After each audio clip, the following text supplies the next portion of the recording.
All right, I want to show you guys a little trick, a little left casino trick.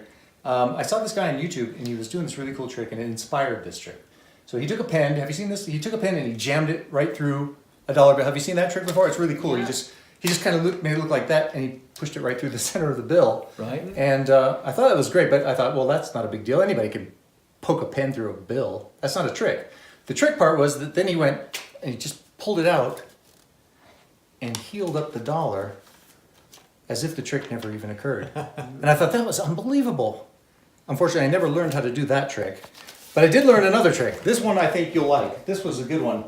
I was practicing the same trick at home, but I thought I would use a playing card instead. And as you can see, it didn't really work out too well because I actually left a hole in the card. You can see the pin actually fits right through there.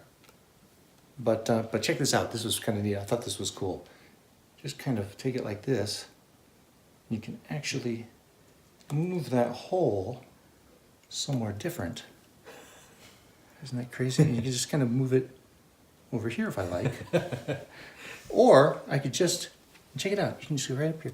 You can just move it right back where it was, like that. And there's the hole.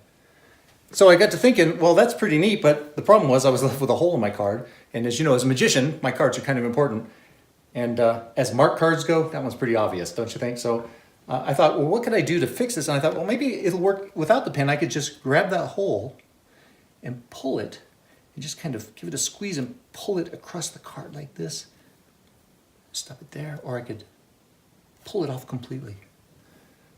It leaves me with a card that I can just put back in my deck, but it also leaves me with a hole. This is the problem. What to do with a hole? I can't just throw it down. I might fall into it, right? So I thought, well, I'll save it for later, and if I think of something to do with it. Uh-oh. I got a hole in my pocket. Well, I'll work on the ending anyway, but that's the trick.